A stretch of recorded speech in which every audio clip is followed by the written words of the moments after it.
क्या लोकतंत्र की सबसे बड़ी ताकत संसद है या देश के युवा? क्या सवाल पूछने वाले छात्रों की आवाज का जवाब लाठी से दिया जाना चाहिए? और क्या इतिहास यह बताता है कि जब सरकारें जनता की नाराजगी को समय रहते नहीं सुनती तो उसका राजनीतिक असर भी देखने को मिलता है। नमस्कार दोस्तों, मैं अनिल द्विवेदी और आप देख रहे हैं गणित न्यूज। दिल्ली में छात्रों का आंदोलन अब पूरे देश में चर्चा का विषय बन चुका है। कई लोग इसकी तुलना 2011 के अन्ना हजारे आंदोलन से कर रहे हैं। उस समय भी विपक्ष ने तत्कालीन यूपीए सरकार को भ्रष्टाचार के मुद्दे पर घेरा था। देश भर में एक बड़ा जन आंदोलन खड़ा हुआ। इसके बाद संसद ने लोकपाल एवं लोकायुक्त अधिनियम 2013 पारित किया।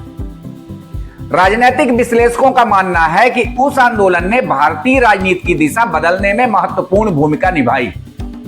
और आज सिविल ड्रेस में कुछ लोग गुंडे हैं या पुलिस वाले हैं, जिस तरीके से वो लाठी बरसा रहे हैं, मतलब जैसे जानवरों को एक जिसके अंदर दिल में बिल्कुल मानवता नहीं है, जैसे वो मारते हैं उस तरीके से पशु की भांति। एक मेल पुलिस ने बिटिया बता रही है, फीमेल बिटिया के कपड़े फाड़े हैं। ये आपका नया भारत जहाँ बिटियाओं के कपड़े, इस बिटिया के भी कपड़े किसी और के कपड़े फाड़े गए हैं। हमारे साथ बहुत बच्चे मिले जिनके कपड़े फटे हैं। न करें जो मीडिया अगर वीडियोस आ रहे हैं और कहा जा रहा है कि आरएसएस की जिम्मेदारी किसकी है?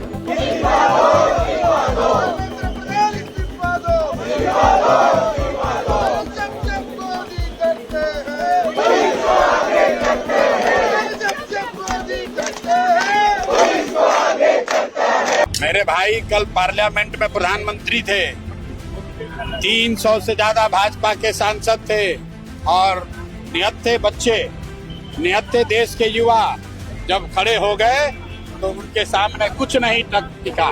कल जो आपने जंतर मंतर पर देखा है वो सिर्फ ट्रेलर है। पूरे देश में अलग अलग हिस्सों में जो ये पेपर लीक का मामला है, जो छात्रों के बेरोजगारी का मामला है, युवाओं के बेरोजगारी का मामला है, ये दबने वाला नहीं है। आज छात्र पे चला गलती हुआ है, कोई भी चला वो गलती है।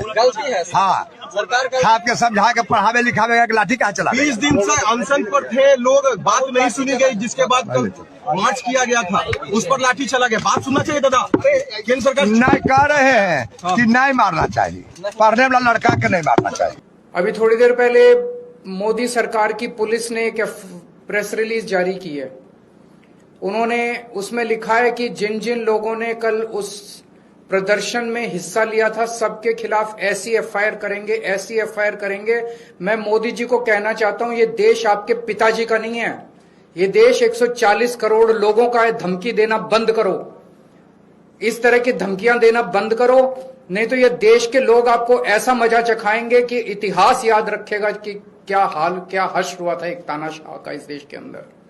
तस्वीर फिर कुछ ऐसी दिखाई दे रही है। छात्र अपनी मांगों को लेकर सड़कों पर हैं। विपक्ष सरकार से लगातार जवाब मांग रहा है। सरकार का कहना है कि कानून व्यवस्था बनाए रखना उसकी जिम्मेदारी है। वहीं विपक्ष और सरकार के आलोचकों का कहना है कि छात्रों की मांगों पर गंभीर संवाद होना चाहिए, सिर्फ पुलिस कार्रवाई नहीं। आलोचकों का कहना है कि छात्रों की प्रमुख मांगों, जिनमें शिक्षा मंत्री के इस्तीफे की मांग भी शामिल बताई जा रही है, उन पर बातचीत के बजाय यदि लाठीचार्ज और हिरासत की तस्वीरें सामने आती हैं तो इससे युवाओं में असंतोष और अविश्वास बढ़ सकता है। दूसरी ओर सरकार का पक्ष है कि सार्वजनिक व्यवस्था बनाए रखना हर सरकार का संवैधानिक दायित्व है। सरकार के विरोधियों का आरोप है कि देश जिन समस्याओं से लंबे समय से जूझ रहा है, जैसे लगातार बढ़ती महंगाई, युवाओं में बेरोजगारी, प्रतियोगी परीक्षाओं में पेपर लीक, विशेषकर नीट पेपर जैसे विवाद और शिक्षा व्यवस्था की चुनौतियां, उन पर अपेक्षित गंभीरता नहीं दिखाई दे रही। कुछ विपक्षी नेता यह भी आरोप लगा रहे हैं कि सरकार राजनैतिक प्रबंधन को अधिक प्राथमिकता दे रही। हालांकि सरकार इन सभी आरोपों को लगातार खारिज करती रही। विपक्ष इससे पहले भी 2021 के लखीमपुर खीरी कांड और 2024-25 में पर्यावरण कार्यकर्ता सोनम वांगचुक से जुड़े घटनाक्रम को लेकर सरकार को घेरता रहा है। आलोचकों का कहना है कि इन घटनाओं ने सरकार की छवि पर सवाल खड़े किए और यह बहस तेज हुई कि लोकतंत्र में असहमति जताने वालों के साथ राज्य का व्यवहार कैसा होना चाहिए। वहीं सरकार का कहना रहा है कि उसने हर कदम कानून के दायरे में उठाया। आज देश का युवा महंगाई, बेरोजगारी, भर्ती में देरी, पेपर लीक और भविष्य की अनिश्चितता जैसी समस्याओं से पहले ही जूझ रहा है। ऐसे समय में यदि छात्रों को यह महसूस हो कि उनकी आवाज सुनी नहीं जा रही, तो स्वाभाविक रूप से सरकार के प्रति नाराजगी बढ़ सकती है। लोकतंत्र में किसी भी सरकार की सबसे बड़ी ताकत सिर्फ उसका बहुमत नहीं, बल्कि युवाओं का भरोसा भी होता है।